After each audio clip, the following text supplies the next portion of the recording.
الحمد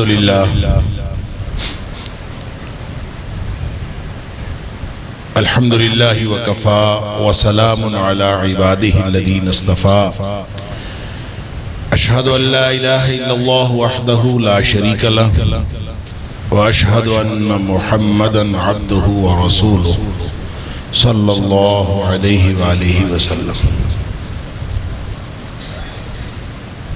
اللهم صل على محمد وعلى آل محمد كما صليت على إبراهيم وعلى آل إبراهيم إنك حميد مجيد. اللهم بارك على محمد وعلى آل محمد كما باركت على إبراهيم وعلى آل إبراهيم إنك حميد مجيد. أما بعد، فأعوذ بالله السميع العليم من الشيطان الرجيم من همزه ونفخه ونفثه. بسم الله الرحمن الرحيم. ومن أحسن دينا ممن أسلم وجهه لله وهو محسن واتبع ملة إبراهيم حنيفا واتخذ الله إبراهيم خليلا.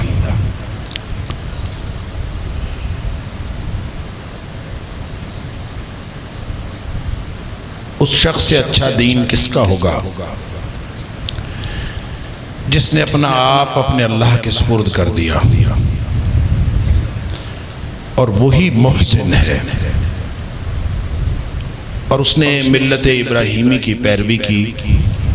اور ابراہیم تو وہ ہے جس کو اللہ نے اپنا خلیل بنایا تھا.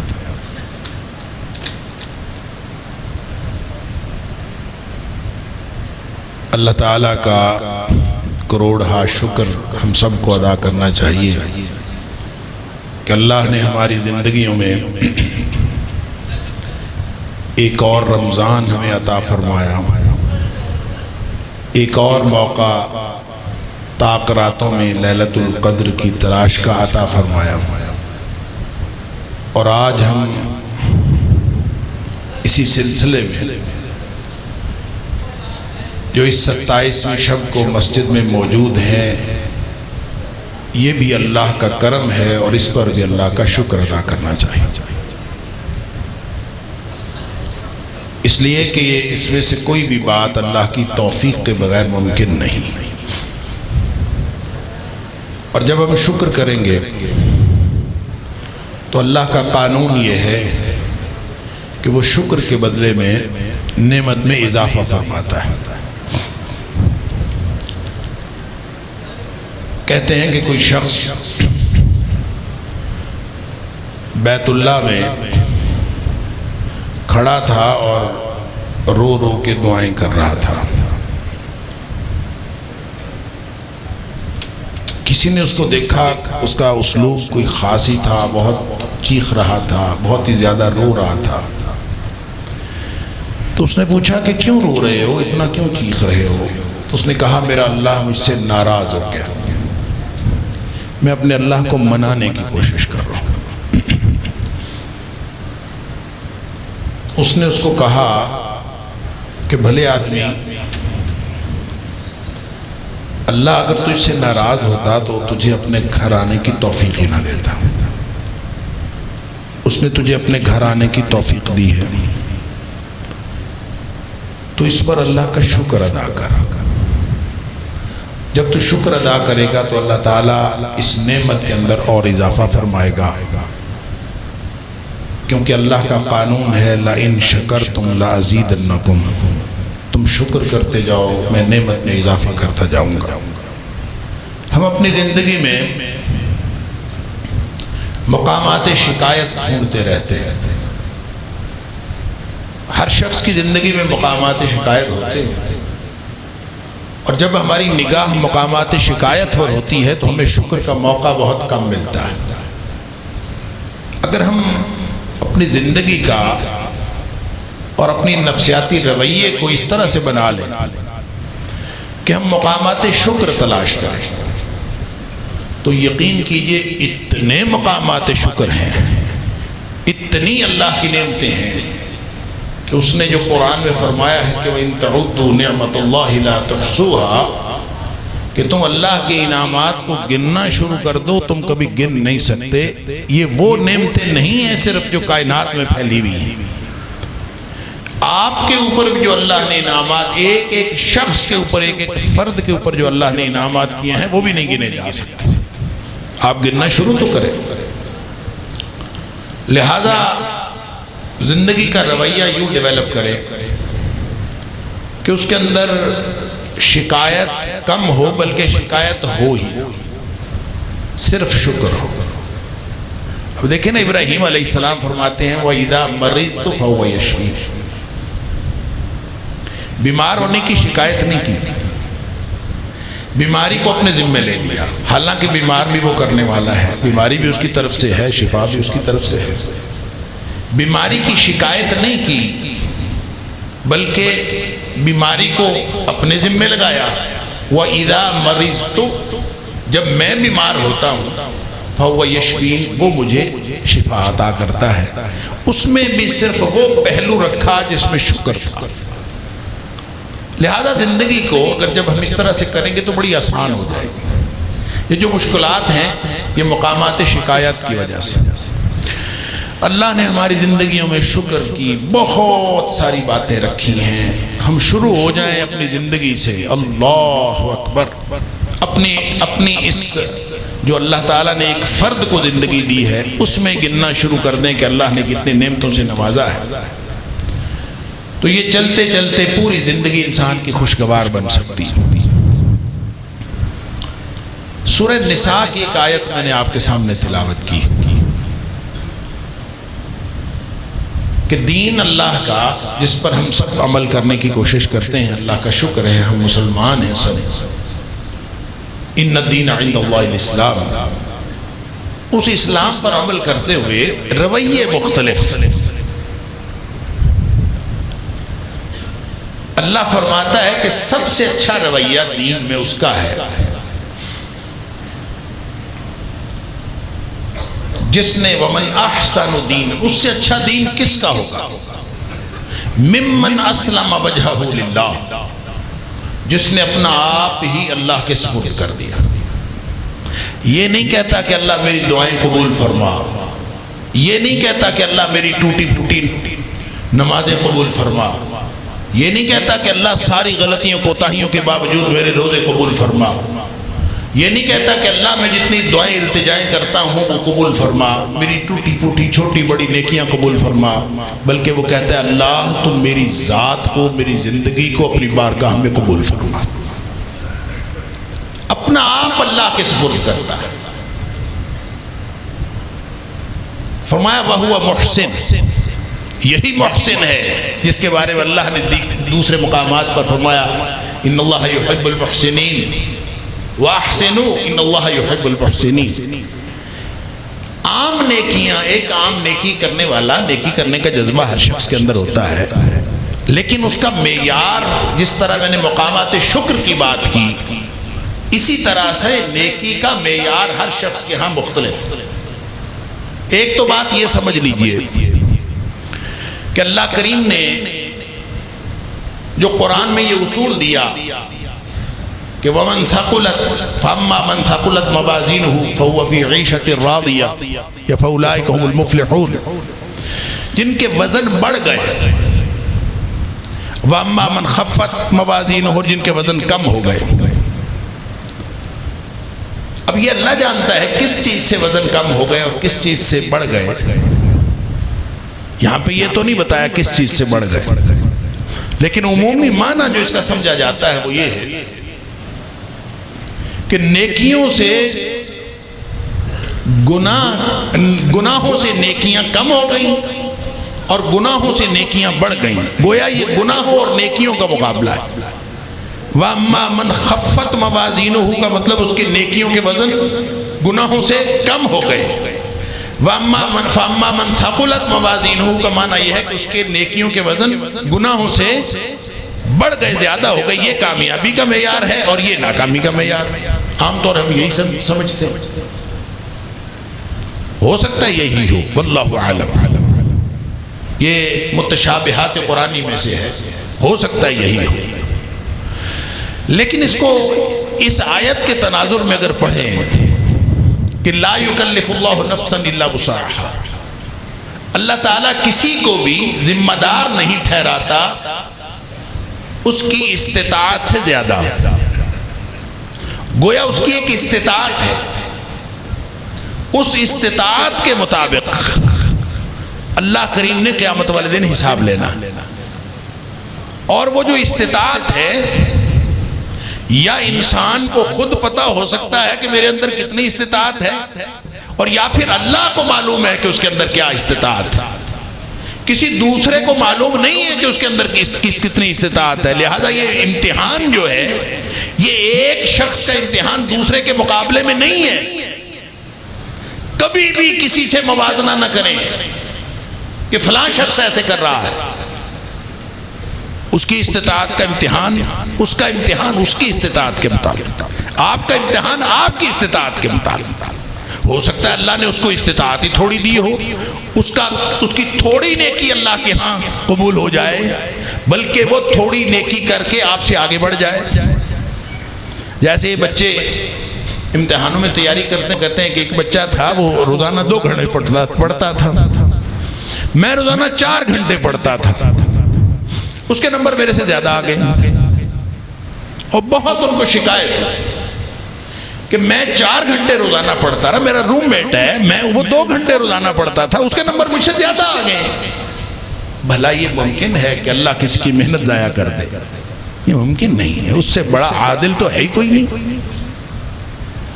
اصل بات کیا ہے؟ اصل یہ ہے کہ وہ کمپیئر کر رہا ہے ایک دوسرے کو، امتحان کمپیریزن کا ہے نہیں، امتحان موازنے کا نہیں ہے۔ مثلا ہو سکتا ہے کہ اللہ نے وہ جو لڑکا تھا جو 2 گھنٹے پڑھتا تھا، اس کو اللہ نے صلاحیت ہی 2 گھنٹے پڑھنے کی دی ہو، اس کی استطاعت ہی 2 گھنٹے پڑھنے کی تھی۔ جو 4 گھنٹے پڑھ رہا تھا اس کو اللہ تعالیٰ نے استطاعت 8 گھنٹے پڑھنے کی دی تھی، اور جس کو 8 گھنٹے پڑھنے کی استطاعت دی تھی وہ 4 گھنٹے جب پڑھ رہا ہے تو اس کا مطلب ہے وہ اپنی استطاعت کا 50% پٹ کر رہا ہے، 50% محنت کر رہا ہے۔ اور جو 2 گھنٹے پڑھ رہا ہے اس کو اللہ نے استطاعت ہی 2 گھنٹے پڑھنے کی دی، لہذا وہ اپنی استطاعت کا 100% پٹ کر رہا ہے۔ تو جو 100% کر رہا ہو اور ایک 50% کر رہا ہو، دونوں کا رزلٹ ایک جیسا کیسے ہو سکتا ہے؟ اور ہمیں پریشانی ہو جاتی کہ میں 4 گھنٹے پڑھا۔ بھائی یہ موازنے کا امتحان نہیں ہے، ہر شخص لا تزر وازرۃ وزر اخری، کسی نے کسی کا بوجھ نہیں اٹھانا، اور لا یکلف اللہ نفسا الا وسعہا، کسی کو اللہ نے اس کی اپنی استطاعت کے زیادہ امتحان نہیں کرنا، اس کا اتنا امتحان ہے۔ لہٰذا جب اس تناظر میں آپ دیکھتے ہیں فاما من ثقلت موازینہ، تو اس کے جو وزن بڑھنے ہیں اس کی استطاعت سے بڑھنے ہیں، اور فاما من خفت موازینہ، یہ اس کی استطاعت کا امتحان ہے۔ جتنی استطاعت ہے اس سے اللہ تعالیٰ نے اس کے برابر، اور یہ استطاعت کتنی ہے یہ اللہ کو معلوم، بلکہ میں تو یہ سمجھتا ہوں واللہ اعلم کہ جس طرح یہ فنگر پرنٹس ایک شخص کے دوسرے کے ساتھ نہیں ملتے نا، اللہ اکبر، بلکہ آج کل تو کہتے ہیں کہ یہ آنکھ کی پتلی کی تصویر کھینچتے ہیں لوگ، وہ کہتے ہیں یہ فنگر پرنٹس پھر بھی کروڑوں اربوں میں جا کے کسی جگہ سے تھوڑا بہت ملنے کا امکان ہوتا ہے، لیکن یہ جو آنکھ کی پتلی ہے نا، یہ اللہ نے ایسی بنائی ہے کہ دنیا میں کسی ایک انسان کی آنکھ کی پتلی دوسرے انسان کے مطابق ہو ہی نہیں سکتی۔ اللہ فتبارک اللہ احسن الخالقین۔ جب اس نے ایسی ہر چیز کی ایک انفرادیت رکھی ہے تو استطاعت بھی ہو سکتا ہے اللہ نے ہر شخص میں دوسرے سے مختلف رکھی، جیسے فنگر پرنٹس اور یہ آنکھوں کی پتلی دوسرے سے نہیں ملتی، ہو سکتا ہے دنیا میں جتنے انسان ہیں وہ ہر اس کی استطاعت کی سطح بھی دوسرے سے نہ ملتی ہو، لہذا ہر شخص کا امتحان الگ ہے۔ کوئی یہ نہ دیکھے کہ دوسرا کیا کر رہا ہے. ہم جب دوسروں کو دیکھتے ہیں جی فلاں تو ایسے کر رہا ہے, مجھے ایسے کرنے میں کبھی گناہ کی دلیل ہم یہ بناتے ہیں کہ دوسرے سارے ایسے کر رہے ہیں میں بھی کر لوں. کبھی ہم دوسروں کی نیکی کو دیکھتے ہیں, وہ تو اتنی سی نیکی کر کے بیٹھ گیا ہے تو مجھے کیا ہے, میں بھی اس سے زائد ایک اور کر کے بیٹھ جاؤں. یہ اللہ کو پسند نہیں ہے اور یہ معیار بھی نہیں ہے, معیار بھی نہیں ہے. میری یہ نوٹ فرما لیجئے, یہ معیار بھی نہیں ہے, یہ اللہ کو پسند بھی نہیں ہے. اللہ کو پسند پتہ کیا ہے؟ ان اللہ یحب المحسنین. احسن, محسن عام طور پہ اس کا ترجمہ کیا جاتا ہے نیکی کرنے والا. اللہ کو نیکی کرنے والے پسند ہیں. اور صحیح بات یہ ہے کہ محسن عام نیکی کرنے والا نہیں ہوتا, کیونکہ اللہ کریم نے ایک عدل کا ایک تصور دیا ہے, ایک احسان کا تصور عدل کے علاوہ. جو عادل ہے وہ برابر کرتا ہے, جتنا کسی چیز کا حق بنتا ہے اس کو دینے والا عادل ہے. وَضْعُ شَيْءٍ فِي مَوْضِعِهِ, یہ عدل ہے. آپ کو جتنا کہا جائے آپ اتنا کر دیں, یہ عدل ہے. آپ کی جتنی ذمہ داری ہے اس کو پوری کرنے, عدل ہے. آپ کو 5 نمازیں کہیں ہیں, آپ 5 نمازیں پڑھ لیں, عدل ہے. اس کے ارکان پورے کر لیں, یہ تعدیل ارکان ہے. جو احسان ہے وہ اس سے بڑھ کر ہے. لہذا محسن جو اللہ کریم فرماتا ہے نا, وَمَنْ أَحْسَنُ دِينًا مِمَّنْ أَسْلَمَ وَجْهَهُ لِلَّهِ, جس نے یہ نہیں دیکھا کہ میں اتنی نمازیں پڑھ لوں کافی ہیں, روزے اتنے رکھ لیے کافی ہیں, اللہ اکبر, بلکہ اس نے کیا کیا ہے کہ اس نے اپنا آپ اپنے اللہ کے سپرد کر دیا. فرمایا وَهُوَ مُحْسِنٌ. نہیں سمجھ آئی نا؟ وَأَحْسِنُوا إِنَّ اللَّهَ يُحِبُّ الْمُحْسِنِينَ. احسان کرو, اللہ کو احسان کرنے والا پسند. اور احسان کرنے والا وہ ہوتا ہے جو عدل سے ذرا زائد رکھتا ہے. مزدور کی مزدوری بنتی تھی 100 روپیہ, آپ نے اس کو 105 دیے, احسان ہے. آپ اس کو 100 دیں تو یہ عدل ہے. اللہ نے عادلین کو نہیں فرمایا کہ مجھے پسند ہے, محسنین اللہ کو پسند ہے. آپ اس کو زائد کریں گے تو اللہ کو زیادہ پسند آئے گا. یہ جو زائد والا تصور ہے نا, محسن وہ ہوتا ہے جو کبھی بھی کسی ایک بات پہ مطمئن نہیں ہوتا, وہ آگے سے آگے بڑھتا چلا جاتا ہے, آگے سے آگے بڑھتا چلا جاتا ہے, لیکن پھر بھی مطمئن نہیں ہوتا. آپ اس کو نا, اللہ اکبر, یہ جو بچے امتحان دیتے ہیں آپ ان کے حوالے سے سمجھ لیجئے, پھر میں آتا ہوں واپس یہاں. ان کو بتا دیا گیا کہ 33 نمبر والا پاس ہے. 100 میں سے جس نے 33 نمبر لے لیے وہ پاس. جس شخص نے یہ طے کر لیا کہ میں نے 33 نمبر لینے ہیں, اس سوال میں سے 5 آ جائیں گے, اس میں سے 7 آ جائیں گے, اس میں سے 8 آ جائیں گے, کہ ٹوٹل ملا کے 33 نمبر آ جائیں گے, بلکہ 35 بنتے ہیں, 33 تو آ ہی جائیں گے. بس ٹھیک ہے, اتنا کافی. جو اس بات پہ مطمئن ہو گیا وہ محسن نہیں ہو سکتا. پاس مارکس 40 ہیں, وہ 40 پہ اس نے حساب کتاب لگایا کہ 40 امتحان میں دے دوں گا, یہ بس یہ محسن نہیں ہے. پاسنگ مارکس 50 ہیں, وہ 100 میں سے حساب لگاتا ہے کہ میرے اس طرح سے 50 نمبر آ سکتے ہیں, اس پر مطمئن ہو جاتا ہے, وہ محسن نہیں ہے. محسن وہ ہے کہ جس نے تیاری کی, اس کو سمجھ آئی کہ میرے 60 نمبر آ رہے ہیں, لیکن وہ مطمئن نہیں ہوا. اس نے کہا مجھے اور تیاری کرنی. اس کو پتا چلا کہ مجھے میرے 65 نمبر آ رہے ہیں, مطمئن نہیں ہوا, اور تیاری کرنی. 70 آ رہے ہیں, مطمئن نہیں ہوا, اور تیاری کرنی. سمجھ آ گئی 75 آ رہے ہیں, اور تیاری کرنی. اس کو سمجھ آ گئی کہ 90 نمبر آ رہے ہیں, پھر بھی مطمئن ہو کے نہیں بیٹھتا, اور تیاری کرتا ہے کہ میں نے تو اور زیادہ نمبر لینے. یہ محسن ہے, وہ محسن جو واجبات پہ نگاہ رکھتا ہے نا, صرف واجبات پہ. وہ محسن نہیں ہو سکتا۔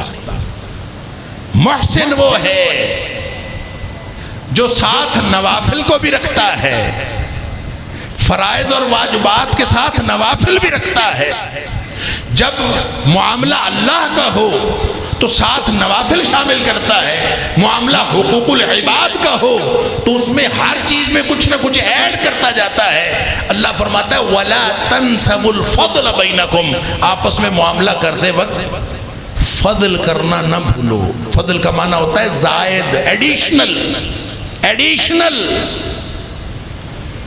فا ضاد لام سے جو بھی چیز آئے وہ ایڈیشنل ہوتی ہے۔ اگر فضل ہو تو یہ پوزیٹو ہوتا ہے، فضول ہو تو نیگیٹو ہوتا ہے، ہوتا زائد ہے، فضول بھی زائد ہے، فضل بھی زائد ہے۔ فرمایا وَلَا تَنْسَفُوا الْفَضْلَ بَيْنَكُمْ، آپس میں جب معاملہ کرتے ہو نا تو ہندو بنیے کی طرح ٹکے ٹکے کا حساب نہ کیا کرو۔ جو ٹکے ٹکے کا حساب کرنے والا ہے وہ محسن نہیں ہو سکتا۔ محسن وہ ہے جو دیتے وقت اپنی درجن 13 کی رکھتا ہے اور لیتے وقت 11 کی رکھتا ہے۔ وَلَا تَنْسَفُوا الْفَضْلَ بَيْنَكُمْ، اللہ کے ساتھ اللہ کا قرب حاصل کرنا یہ کوئی عام سی بات ہے۔ جس شخص نے اطمینان حاصل کر لیا کہ بس میں نے 4 فرض پڑھ لیے ہیں، یہ لوگ عام طور پہ ہماری مسجدوں میں تو اس طرح کے سوالات ہوتے ہیں کہ جو سنتیں پڑھنے کی ضرورت ہے کہ نہیں ہے۔ ٹھیک ہے بھائی، جس نے باٹم میں پڑے رہنا ہے نہ پڑے۔ میں ایک دفعہ حرم میں تھا، حرم مکی میں، تو ایک بچہ آیا میرے پاس، سیالکوٹ سے تھا، پتہ نہیں کہاں سے، مجھے کہتا ہے کہ یہاں بھی سنتیں پڑھنی۔ اللہ، میں اس کے سوال سے حیران ہو گیا۔ کچھ دیر میں خاموش رہا، اس کا خیال تھا میں سوچ رہا ہوں کہ پڑھنی کہ نہیں پڑھنی۔ میں نے کہا پتر، اگر یہاں آ کے بھی یہ سوال کرنا ہے نا کہ پڑھنی ہے کہ نہیں پڑھنی تو آنے کی ضرورت کیا تھی؟ جہاں ساری زندگی میں نے کہا آپ نے نہیں پڑھی تو یہاں آ کے تو ایک دفعہ پڑھ لی تو 1,00,000 سے ضرب ہو جائے گی۔ ایک سنت پڑھ لی 1,00,000 سنت کے برابر ہے، اور یہاں تم سوچ رہے ہو کہ پڑھنی ہے کہ نہیں پڑھنی، رعایت ڈھونڈ رہے ہو کہ مجھے کہیں رعایت مل جائے، مولوی صاحب کہہ دے کہ نہیں پڑھنی اور مولوی صاحب کی وجہ سے میں نہ پڑھوں۔ انا للہ و انا الیہ راجعون، دین یہ اللہ کو پسند نہیں۔ جو پیچھے کو جاتا ہے نا، باٹم پہ رہتا ہے، یہ دین اللہ کو پسند نہیں۔ اللہ کو جو دین پسند ہے، جس نے اللہ کا قرب حاصل کرنا ہے، اس کو تو پھر آگے بڑھنا ہوگا، اس کو زائد کرنا ہوگا۔ وَمَنْ أَحْسَنُ دِينًا، سب سے اچھا دین اس کا ہے، مِمَّنْ أَسْلَمَ وَجْهَهُ لِلَّهِ، جس نے یہ نہیں سوچا میں روزانہ اتنے گھنٹے اللہ کو دے دوں تو کافی ہیں، 2 گھنٹے قرآن کو دے دوں تو کافی ہیں، روزانہ 1 قرآن پڑھ لوں، رمضان آ گیا ہے۔ یہ جو رمضان والا سیزنل مسلمان ہے اللہ کو پسند نہیں ہے۔ نہ اللہ کو جزوی مسلمان پسند ہے، سن لیجئے، نہ اللہ کو جزوی مسلمان پسند ہے، نہ اللہ کو سیزنل مسلمان پسند۔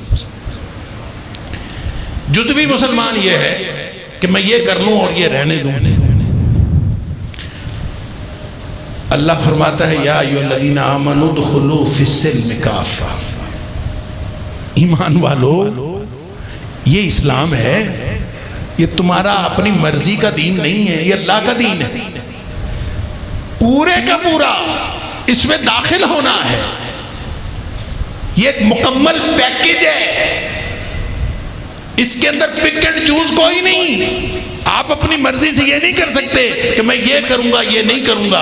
ہاں اس بات کا اختیار ہے، اسلام قبول نہیں کرنا چاہتے تو آپ کی مرضی، لا اکراہ فی الدین، دین میں آنا ہے کہ نہیں آنا، اسلام جبر نہیں کرتا۔ لیکن جب آپ دین کے اندر آ گئے تو یہاں پک اینڈ چوز نہیں ہے کہ یہ فلاں فلاں کام کر لیے اور فلاں چھوڑ دیے، کوئی حرج نہیں ہے۔ وہ کسی کو کہے نا داڑھی رکھ لو تو وہ فکرہ ایک بڑا رٹا رٹایا، کہتے جی اسلام میں داڑھی ہے، داڑھی میں اسلام تو نہیں ہے، اسلام میں داڑھی ہے، داڑھی میں اسلام تو نہیں۔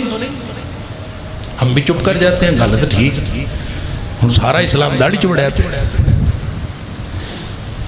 جواب دینے کے لیے اور کسی کو خاموش کرانے کے لیے بڑا اچھا سوال. کسی خاتون کو بہن بیٹی کو کہہ دے پردہ کر لو تو اس نے بھی یہی کہنا کہ سارا دین پردے میں گھسا ہوا ہے.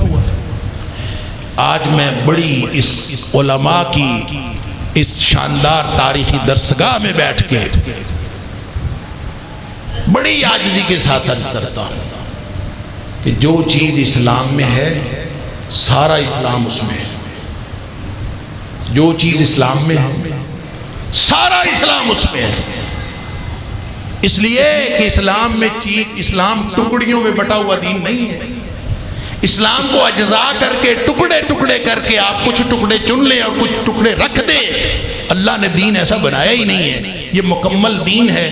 یا اپنے آپ کو اللہ کے سپرد کر دینا ہے یا اپنی مرضی کرتے رہنا ہے. اگر کسی نے اپنی مرضی کرنی ہے, کسی سے پوچھا نا نماز پڑھتے ہیں تو ہاں اللہ کا شکر ہے, کبھی 4 کبھی 5 کبھی 4 کبھی 5 کبھی 3 بھی پڑھ لیتا ہوں, اکثر 5 پوری کر کبھی 4. اور بھائی یہ کون سی نماز ہے؟ کبھی 4 پڑھ لیں کبھی 5 پڑھ لیں. میں نے کہا یہ آپ کی نماز ہے, اللہ کی نہیں ہے. اللہ نے 5 فرض کی ہیں. جو کبھی 4:45 کا بھی سوچتا ہے نا وہ اللہ کی نماز نہیں پڑھتا, وہ اپنی مرضی کی پڑھتا ہے. کسی دن سوٹ کرتا ہے تو 5 بھی پڑھ لیتا ہے, نہیں سوٹ کرتا تو 4, نہیں سوٹ کرتا تو 3. یہ نمازی اللہ کو پسند نہیں. اللہ نے 5 فرض کی ہیں, 4:45 بھی ہمارے پاس اختیار نہیں ہے اس کو کرنے کا. لہٰذا یہ جو ٹکڑیوں میں بٹا ہوا دین ہے یہ اللہ کو یہ پسند نہیں. اور وہ دین جو اللہ نے عطا فرمایا ہے اس کے اندر یہی ہے نا, اس کا نتیجہ یہی ہے کہ ہم جنت میں چلے جائیں گے. تو سنیے نبی اکرم صلی اللہ علیہ وسلم نے فرمایا, میں 2 مثالیں عرض کرتا ہوں. نبی پاک صلی اللہ علیہ وسلم نے فرمایا لا تدخلون الجنت حتی تؤمنوا. بخاری شریف کی حدیث, تم کبھی جنت میں داخل نہیں ہو سکتے جب تک تم ایماندار نہ بنو. ولا تؤمنوا حتی تحابوا, اور اس وقت تک تم مومن نہیں بن سکتے جب تک تم آپس میں محبت نہ کرنے لگو. اب محبت ہوگی تو ایمان آئے گا, ایمان آئے گا تو جنت ملے گی. ٹریک یہ ہے. پھر فرمایا وَلَا أَدُلُّكُمْ عَلَىٰ شَيْءٍ إِذَا فَعَلْتُمُوهُ تَحَابَبْتُمْ. کیا میں تمہیں ایک ایسی بات نہ بتاؤں, ایک ایسا نسخہ نہ بتاؤں ہو جائے. گویا وہ جو نسخہ بتانے لگے ہیں وہ جنت میں جانے کا نسخہ ہے, وہ جنت میں جانے کا نسخہ ہے. اولا ادلکم علی شیء اذا فعلتموه تحاببتم, آپس میں محبت ہوگی, محبت ہوگی تو ایمان آئے گا, ایمان آئے گا تو جنت مل جائے گی. اللہ اکبر. فرمایا افشوا السلام بینکم, آپس میں زیادہ زیادہ السلام علیکم کہا. یہ السلام علیکم کہنا محبت کی پڑیا ہے. اچھا بھی اندازہ کیجئے, نہ یہ اسلام کے بنیادی عقائد, یہاں نہ بنیادی ارکان, یہ تو ایک شعار ہے اسلام کا, لیکن اس کا نتیجہ کیا ہے کہ جو پورے دین کا نتیجہ ہے وہ السلام علیکم کا نتیجہ ہے. لہٰذا جو چیز اسلام میں ہے اس میں پورا دین ہے, کیونکہ پورے دین کا نتیجہ اور اس ایک چیز کی نتیجہ اس کے اندر فرق نہیں ہے. اور ایک اور مثال سن لیجئے, ابو داؤد شریف کے اندر ایک حدیث ہے, نبی پاک صلی اللہ علیہ وسلم کے ساتھ یہ جو بنو ثقیف تھے نا, بڑے سخت تھے, سخت دل تھے. یہ نبی کریم صلی اللہ علیہ وسلم کے پاس آئے کہ ہمیں کچھ رعایتیں دے دیجئے. جب یہ مسلمان ہو گئے, نبی کریم صلی اللہ علیہ وسلم نے ان کے لیے کوئی بد دعا نہیں فرمائی. جب آپ طائف تشریف لے گئے تھے اور انہوں نے نبی کریم صلی اللہ علیہ وسلم کے ساتھ بدسلوکی کی تو آپ نے بد دعا نہیں فرمائی. آپ نے امید رکھی کہ ان کی نسلوں میں سے کوئی اہل ایمان پیدا ہوں گے, اور وہ نبی کریم صلی اللہ علیہ وسلم کی حیات طیبہ میں ہو گئے. ان کا پورا ڈیلیگیشن آیا, آ کے نبی کریم صلی اللہ علیہ وسلم کے پاس انہوں نے کہا کہ ہم دین اسلام قبول کرتے ہیں. کچھ کنسیشنز مانگی, کچھ رعایتیں مانگی نبی کریم صلی اللہ علیہ وسلم. ان رعایتوں میں سے ایک رعایت تھی اللہ یجبو. جبا یجبو جو ہے اس کے مختلف معنی ہو سکتے ہیں, لیکن جہاں نبی کریم صلی اللہ علیہ وسلم اس کا جواب عطا فرمایا تو اس سے بات واضح ہوتی ہے کہ انہوں نے اصل میں کیا رعایت مانگی تھی. انہوں نے رعایت یہ مانگی تھی کہ یہ جو ہم سارا کچھ کریں گے, نمازیں پڑھیں گے لیکن نماز کے اندر یہ جو جھکنا ہے نا، رکوع کرنا، یہ ہمیں اچھا نہیں لگتا، آپ اس کی ہمیں کنسیشن دے دیں، ہم رکوع کے بغیر نماز پڑھ لیا کریں، اللہ یجبو، اس کی آپ اجازت دیں۔ اب نبی کریم صلی اللہ علیہ وسلم نے یہ نہیں فرمایا کہ رکوع کے بغیر رکعت نہیں ہوتی یا رکوع کے بغیر نماز نہیں ہوتی، یہ کنسیشن نہیں دی جا سکتی، آپ نے یہ نہیں فرمایا۔ آپ نے فرمایا لا خیر فی دین لیس فیہ رکوع، اس دین کے اندر کوئی بھلائی نہیں جس کے اندر رکوع نہ ہو۔ گویا سارے دین کی بھلائیاں ایک رکوع کے اندر ہے۔ تو اس کا مطلب یہ ہے کہ جو چیز دین میں ہے سارا دین اسی میں ہے۔ لہذا کوئی شخص اگر کہے کہ داڑھی میں اسلام تو نہیں ہے، نہیں بھائی، اگر اسلام میں داڑھی ہے تو داڑھی میں اسلام ہے۔ کوئی چیز اگر اسلام میں ہے، پردہ اگر اسلام میں ہے تو سارا دین اس کے اندر ہے، اس لیے کہ دین کے مقاصد اور کسی ایک جز کے مقاصد یہ مختلف نہیں ہیں، اور اللہ کو کوئی جزوی مسلمان پسند نہیں ہے، پارٹ ٹائم مسلمان پسند نہیں ہے کہ جو کچھ لے لے، پک اینڈ چوز کر لے، میٹھا میٹھا ہڑپ، کڑوا کڑوا تھو، اپنی مرضی سے پک اینڈ چوز کرے، میں یہ کر لوں گا، خدمت خلق کر لوں گا، نماز نہیں پڑھوں گا، دوسرا کہے میں نمازیں پڑھ لوں گا، خدمت خلق نہیں کروں گا۔ بھائی یہ پورا دین ہے، یہ اپنی مرضی سے نہیں چلانا، یہ اللہ کی مرضی سے چلے اور نبی کریم صلی اللہ علیہ وسلم کی سنت کے مطابق چلے۔ اور دوسری بات، سیزنل مسلمان اللہ کو پسند نہیں۔ رمضان آتا ہے مسجدیں بھر جاتی ہیں، اور رمضان جاتا کیا شوال کا چاند نظر آتا ہے، اللہ اکبر، وہی مسجد، وہی مولوی صاحب، وہ انتظار کر رہے ہوتے ہیں کوئی نمازی آ جائے جماعت کرا دے۔ انا للہ و انا الیہ راجعون۔ سیزن ختم ہو گیا مسلمانوں کا، سیزن ختم ہوا، مسلمانوں نے سمجھا بس اب نماز کی ضرورت ہی نہیں، یہ نمازیں تو پڑھنی تھی رمضان میں، اگلے سال رمضان آئے گا دیکھی جائے گی۔ نبی اکرم صلی اللہ علیہ وسلم فرمایا احب الاعمال الی اللہ ادومها وان قل، اللہ کے ہاں کثرت اعمال کا امتحان نہیں ہے، حسن عمل کا امتحان ہے۔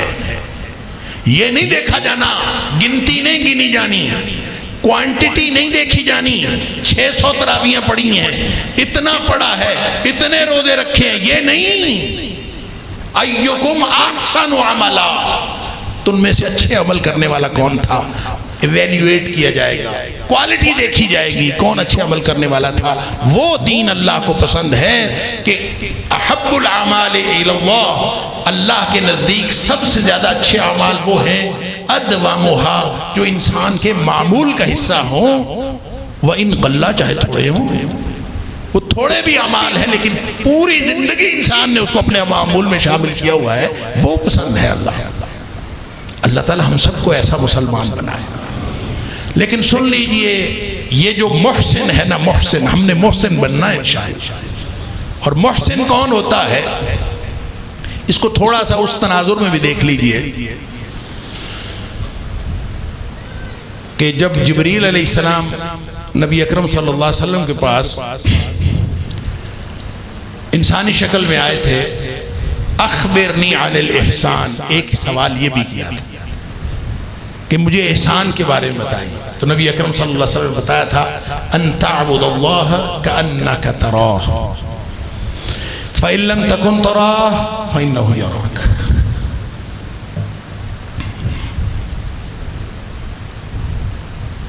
کہ احسان یہ ہے کہ تم اللہ کی بندگی اس طرح سے کرو جیسے تم اللہ کو دیکھ رہے ہو، تم اللہ کو دیکھ رہے ہو۔ فَإِن لَمْ تَكُنْ تَرَاهُ، اگر تم نہیں دیکھ سکتے یا یہ کیفیت نہیں بنا سکتے، فَإِنَّهُ يَرَاكَ، اللہ تو تمہیں دیکھ رہا ہے۔ یہاں سے دو مقامات اہل علم نے نکالے، ایک مقام ہے مقام مشاہدہ اور ایک مقام ہے مقام مراقبہ۔ آپ جب اللہ کو دیکھنے کا مقام حاصل کر لیں تو یہ بندگی میں اعلیٰ ترین مقام ہے، اور اگر یہ نہیں کر سکتے تو دوسرے درجے کا مقام یہ ہے مراقبے کا۔ مراقبہ کا مطلب ہوتا ہے نگرانی، ان اللہ کان علیکم رقیبا، اللہ تمہارے اوپر نگرانی کر رہا ہے. لہٰذا اگر یہ کیفیت بن جائے کہ میں جب کھڑا ہوں، میں جب بیٹھا ہوں، جب میں بندگی کا کوئی کام کر رہا ہوں، میرا اللہ ہر وقت ہر لمحہ مجھے دیکھ رہا ہے، اگر یہ کیفیت بھی بن جائے تو عبادت کا لطف آ جاتا. لیکن آئے تو صحیح، اس کے علاوہ کوئی تیسرا مقام نہیں، اس کے علاوہ کوئی تیسرا مقام احسان کا نہیں ہے. نبی اکرم صلی اللہ علیہ وسلم نے فرمایا کہ اللہ فرماتا ہے کہ میں نے نماز اپنے اور اپنے بندے کے درمیان آدھی آدھی تقسیم کر لی. آدھی نماز میں پڑھتا ہوں، آدھی نماز میرا بندہ پڑھتا. تقسیم فرمایا نماز تقسیم کی ہے. جب تفصیل بتائی تو صرف سورہ فاتحہ کی بتائی. اس کا مطلب ہے سورہ فاتحہ ہی نماز. تفصیل بتائی، فرمایا جب میرا بندہ کہتا ہے نا الحمدللہ رب العالمین، تو میں کہتا ہوں حامدنی عبدی، میرے بندے نے میری حمد بیان کی. ہماری عمریں ہو گئی ہیں 60 سال 50 سال. میں آپ سے اور اپنے آپ سے پوچھتا ہوں، کبھی آواز آئی کہ اللہ نے فرمایا ہو حامدنی عبدی؟ نماز تو میں اور میرا اللہ نصف نصف تقسیم ہے. آدھی میں پڑھتا ہوں، آدھی میرا اللہ پڑھتا ہے. میں ساری زندگی الحمدللہ رب العالمین کہتا رہا. میرا اللہ، ہمیں اس لیے یقین ہے، ہمارا ایمان ہے کہ اللہ حامدنی عبدی فرماتا ہے، کیونکہ نبی کریم صلی اللہ علیہ وسلم نے بتایا ہے. ہمارا ایمان ہے کہ اللہ کریم یہ فرماتا ہے. کبھی آواز آئی، کبھی سنا کہ میرے اللہ نے کہا ہو حامدنی عبدی؟ میں نے کہا ہو الرحمن الرحیم، اللہ نے فرمایا ہو اثنا علی عبدی؟ میں نے کہا ہو مالک یوم الدین، اللہ کا جواب آیا ہو مجدنی عبدی؟ اور پھر میں نے جب کہا ہو نا ایاک نعبد و ایاک نستعین، پھر تو چاسی آ گئی. اللہ فرماتا ہے ھذا بینی و بین عبدی، اب تو میرے اور میرے بندے کا آپس کا معاملہ ہے. سوچے تو صحیح. کبھی یہ کیفیت ہوئی، کبھی اس کیفیت میں پہنچے. چھوڑیں آپ مقام مشاہدہ کو اور مقام مراقبہ کو، یہ تو مقام مکالمہ ہے، یہ تو گفتگو کا ایک دوسرے سے تبادلہ ہے الفاظ کا. میرا اللہ فرماتا ہے. ہماری کیفیت کبھی ایسی بنی کہ ہمیں محسوس ہو کہ ہاں میں نے الحمدللہ رب. وہ جو نماز پڑھ رہا تھا نا ایک آدمی، تو نبی کریم صلی اللہ علیہ وسلم نے فرمایا کہ تو نے نماز نہیں پڑھی، چل دوبارہ نماز پڑھ. ارجع فصلی فإنک لم تصلی، واپس جا کے نماز پڑھ، تو نے نماز کوئی نہیں پڑھی. وہ واپس پھر گیا، جا کے دوبارہ نماز پڑھی. اندازہ کریں نا، جس کو ایک دفعہ واپس بھیجا ہو نماز پڑھو اور پھر نبی پاک صلی اللہ علیہ وسلم خود وہیں تشریف فرما ہو، تو وہ کتنی تسلی سے پڑھے گا، کتنا دھیان رکھ کے پڑھے گا کہ نبی پاک صلی اللہ علیہ وسلم دیکھ رہے ہیں. لیکن وہ دوبارہ نماز پڑھ کے آیا، آپ نے فرمایا ارجع فصلی انک لم تصلی، واپس جا کے نماز پڑھ، تو نے کوئی نہیں پڑھی. پھر گیا، پھر پڑھ کے آیا. نبی کریم صلی اللہ علیہ وسلم نے پھر واپس بھیج دیا، تو نے نماز کوئی نہیں پڑھی، چل واپس جا. یہ نہیں فرمایا صحیح نہیں پڑھی، فرمایا کوئی نہیں پڑھی، تیری نماز ہوئی کوئی نہیں، جا واپس جا دوبارہ پڑھ. وہ تیسری دفعہ پڑھی ہے. نبی کریم صلی اللہ علیہ وسلم نے پھر فرمایا واپس جا کے نماز پڑھتے، نماز کوئی نہیں. کہتا ہے اللہ کے رسول صلی اللہ علیہ وسلم، اس سے اچھی مجھے تو پڑھنی نہیں آتی. اللہ آپ مجھے سکھا دیجئے، میں اس سے اچھا نہیں کر سکتا. اور وہاں بھی الفاظ کیا ہیں؟ لم احسن غیرہ، میں اس سے اچھا نہیں کر سکتا، اس سے بہتر میں نہیں کر سکتا. آپ مجھے سکھا دیجئے، فعلمنی، آپ مجھے سکھا دیجئے مجھے کیسے کرنی. نبی اکرم صلی اللہ علیہ وسلم نے جو سکھائی تھی نا، تو آپ نے اس میں ایک لفظ استعمال کیا تھا، میں اس کی طرف آپ کی توجہ چاہتا ہوں. آپ نے فرمایا تھا کہ جو کچھ بھی کرنا ہے حتی تطمئن قلبک، جب تک تیرا دل مطمئن نہ ہو جائے.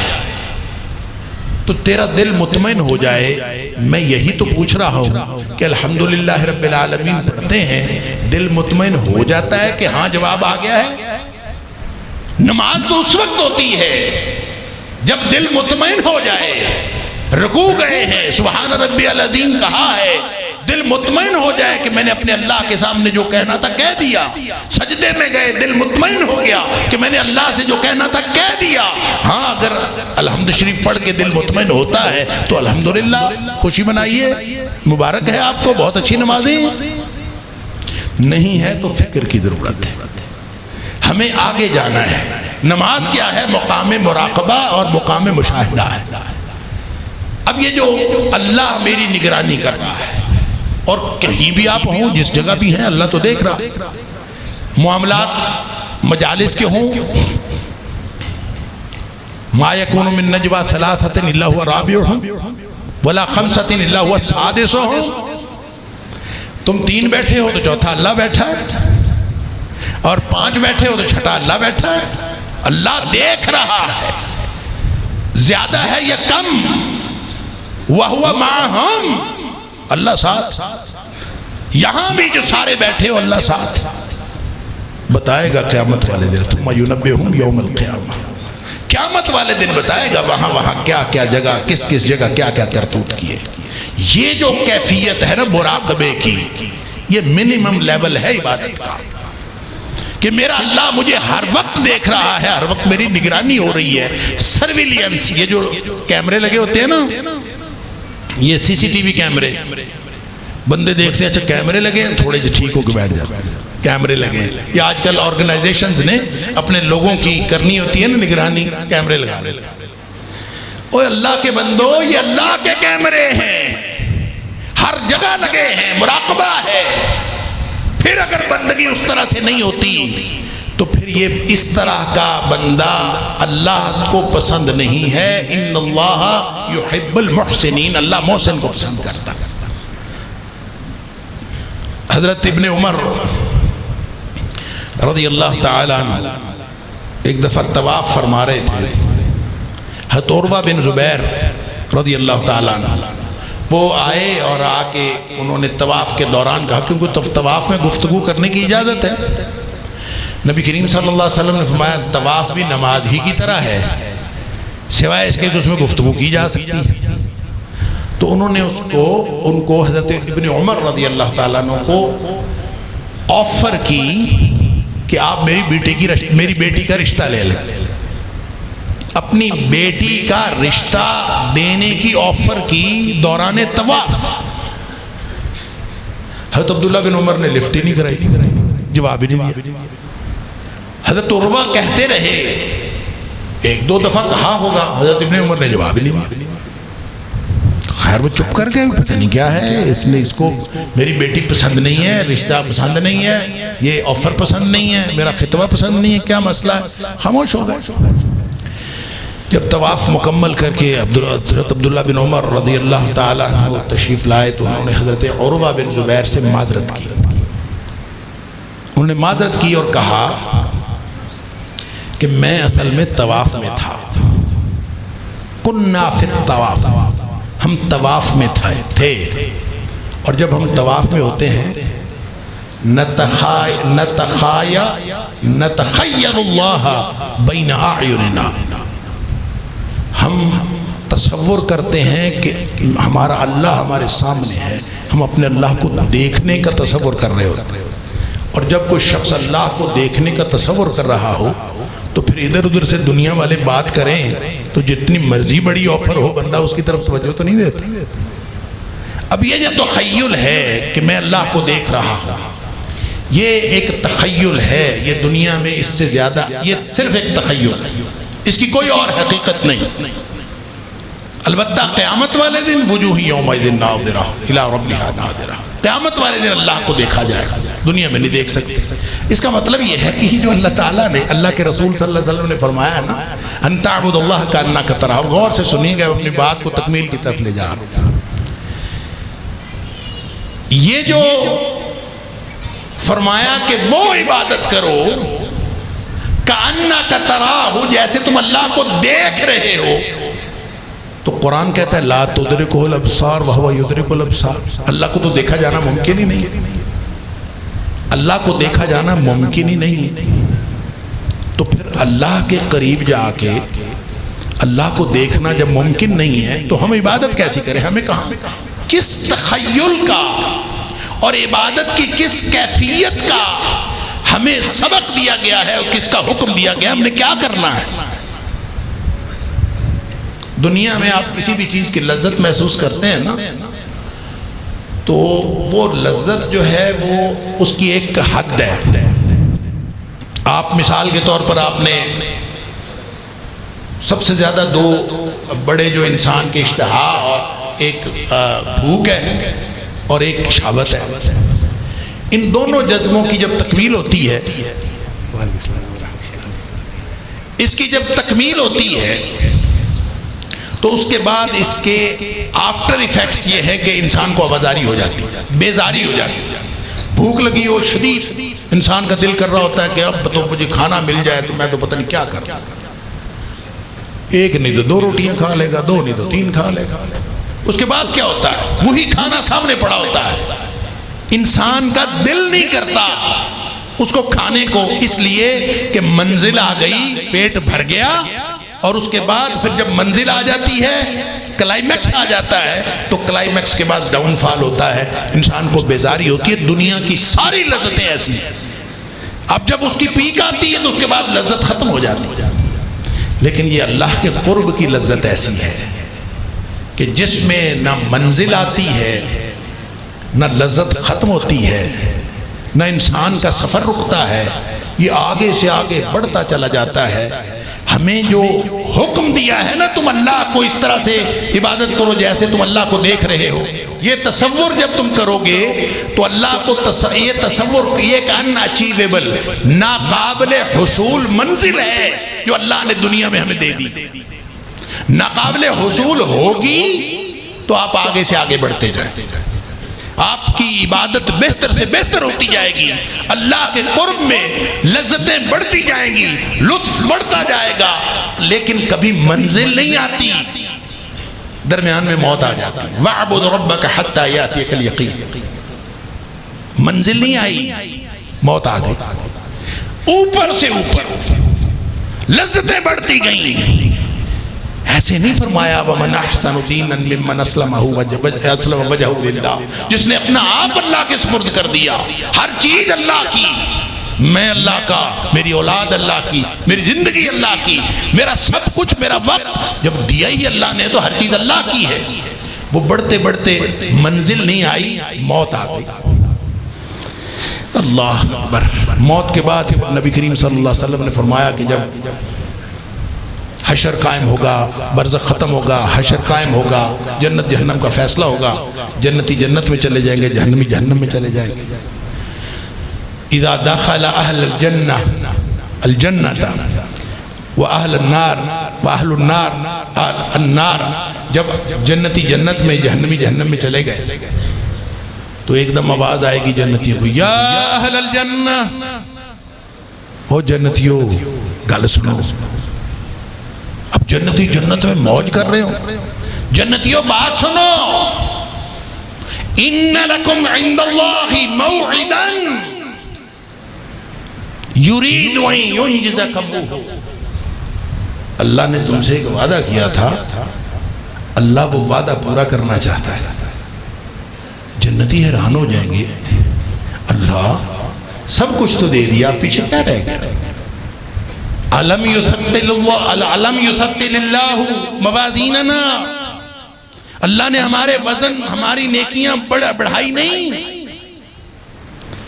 وَيُدْخِلْنَا الْجَنَّةَ وَيُبَيِّنْ وُجُوهَنَا، ہمارے چہرے روشن کر دیے، ہمیں جنت عطا فرما دی، پیچھے رہ کیا گیا ہے؟ فَيَقُولُ مَا هُوَ، اب کیا چیز رہ گئی؟ وہ بھی باتیں کر رہے ہوں گے۔ فَيَكْشِفُ الْحِجَابِ، اللہ اپنا حجاب ہٹا دیں گے اور اپنا دیدار کروا دیں گے۔ یہ ہے منزل، درمیان میں موت آتی ہے۔ وَاعْبُدْ رَبَّكَ حَتَّى يَأْتِيَكَ الْيَقِينُ، بندگی کرتے کرتے کرتے کرتے قرب، موت آ گئی، منزل نہیں آئی، جنت میں جا کے منزل آئے گی۔ اور جب اللہ کا دیدار ہوگا، اللہ اکبر، جنتی حیران رہ جائیں گے کہ جنت میں جتنی بھی نعمتیں ہوں گی وہ اللہ کے دیدار کی لذت کے سامنے ہیچ ہوں. یہ ہے منزل مومن کی جو یہاں دنیا میں نہیں آتی. اس لیے یہ منزل قرب کی آگے سے آگے بڑھتی رہتی ہے. جب یہ اللہ تعالیٰ عطا فرما دے پھر ہی سمجھ آتی ہے، وگرنہ اللہ نے قرآن میں جو مثال دی ہے نا، فرمایا نہیں سمجھ آتی نا اس سے. پہلی بات وَمَنْ أَحْسَنُ دِينًا مِّمَّنْ أَسْلَمَ وَجْهَهُ لِلَّهِ، اس سے اچھا دین کس کا ہوگا جس نے اپنا آپ اللہ کے سپرد کر دیا. نہیں سمجھ آئی وَهُوَ مُحْسِن، وہی تو محسن ہے جس کی فرائض و واجبات پہ نگاہ نہیں ہوتی، آگے سے آگے بڑھتا ہے. وہ نوافل کے ذریعے، وہ جو فرمایا نا بخاری شریف کی حدیث ہے کہ ٹھیک ہے فرائض کے ذریعے سے بھی اللہ کا قرب حاصل ہوتا ہے، لیکن وَمَا يَزَالُ عَبْدِي يَتَقَرَّبُ إِلَيَّ بِالنَّوَافِلِ، جس کو نفلوں کا چسکا پڑ جاتا ہے نا، پھر جس کو نفلوں کی لذت آ جاتی ہے پھر وہ رکتا نہیں ہے، پھر وہ آگے سے آگے آگے.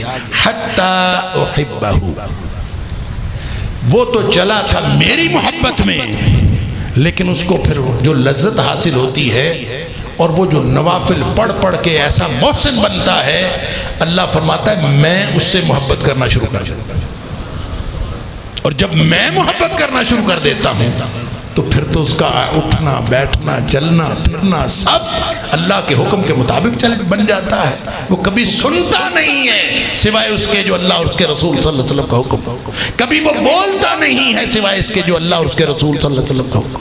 یہ ہے وہ زندگی جو نوافل کے ذریعے سے حاصل ہوتی ہے، جو زائد کرنے سے نہیں سمجھ آئی تو فرمایا وَاتَّبَعَ مِلَّةَ إِبْرَاهِيمَ حَنِيفًا. یہ جو ابراہیم علیہ السلام کی بات کی ہے نا، یہ اصل میں مثال کے ذریعے سے بات سمجھائی. ابراہیم کو دیکھو، ہر چیز ہی قربان کر دی، اللہ نے جو کہا ٹھیک. کبھی سوچا ابراہیم علیہ السلام کی یہاں مثال دی وَاتَّبَعَ مِلَّةَ إِبْرَاهِيمَ حَنِيفًا، ابراہیم علیہ السلام کی پیروی کی تو محسن بنتا ہے. ابراہیم کیا کرتا تھا؟ ساری زندگی کی مثالیں ہیں، ایک دو باتیں عرض کر کے میں بات مکمل کرتا ہوں. ابراہیم علیہ السلام نے، آپ صرف وہ موقع دیکھ لیں جب حضرت حاجرہ کو ننھے اسماعیل کو چھوڑ کے چلے گئے. اب کوئی سوکھا کام ہی آپ اپنے بھرے پورے گھر میں آج چھوڑ کے دیکھیں، ہر چیز موجود ہے، روشن موجود ہے، دیواریں موجود ہیں، حفاظت والے گھر ہیں.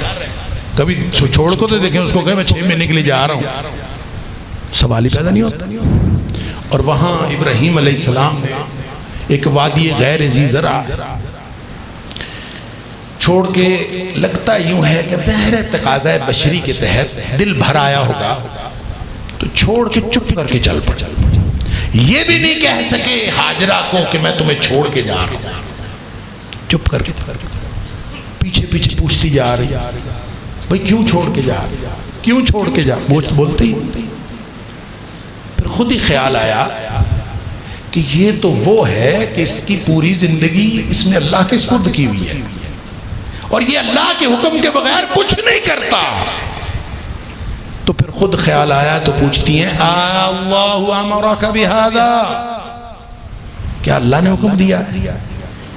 تو پھر بولے نعم اللہ نے حکم دیا. بس وہ بھی پھر اسی کی بیوی تھی، وہ پھر شیرنی ہو گئی. اس نے کہا اچھا پھر جاؤ، اذن لا یضیعنا، اگر حکم اس کا ہے تو وہ کبھی ہمیں ضائع نہیں کرے گا، تم چھوڑ کے چلے جاؤ.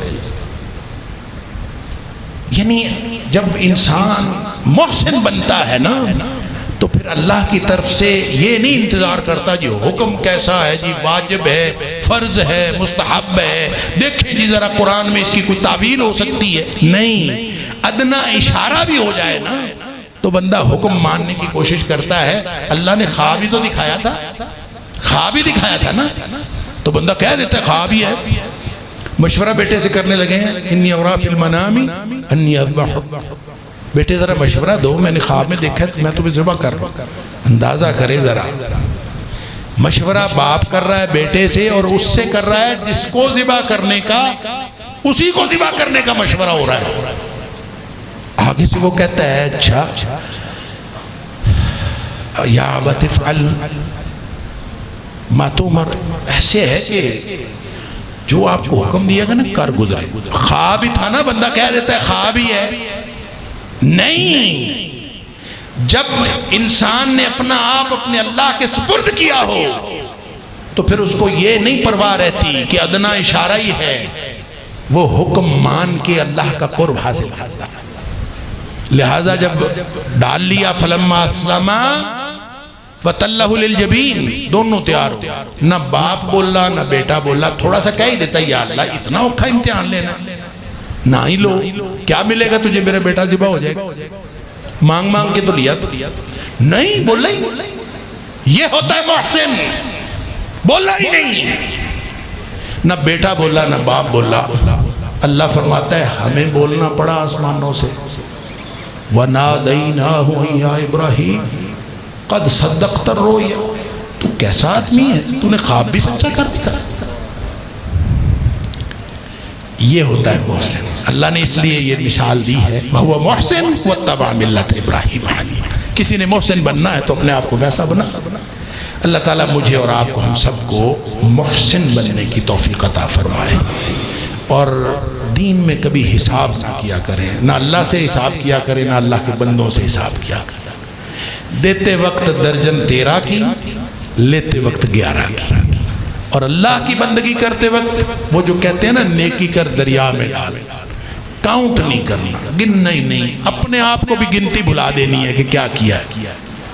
فیس بک پہ آج کر ہے نیکی کر, فیس بک پہ ڈال, اور فیس بک پہ لکھا ہوتا ہے 13واں مصلی سنایا ہے, 15واں مصلی سنا رہا ہوں, آج اللہ کے فضل سے 15واں قرآن. اللہ کرے کہ یہ ریاکاری نہ ہو. اللہ تعالی ہم سب کو محسن بنائے. اللہ تعالی قبول فرمائے ان سب کا بھی, جنہوں نے فیس بک پہ لگایا, جنہوں نے نہیں لگایا. کسی اور مقصد سے بھی, ترغیب کے بھی لگایا جا سکتا ہے, لیکن بہرحال زندگی اللہ کے سپرد کر دو. اور دعائیں آج کی رات ضرور کرنی ہے, یہ نہیں کرنی کہ اللہ ہماری نمازیں اور روزے قبول فرما. بس آج کے بعد دعائیں یہ کرنی ہے کہ اللہ تو ہماری زندگیاں قبول فرما, ہماری اولادیں قبول فرما, ہمارا وقت قبول فرما, ہمارا مال قبول فرما, تاکہ اللہ ہمیں محسنوں میں لکھ لے اور ہمیں پیار کرنے لگے. وآخر دعوانا الحمدللہ.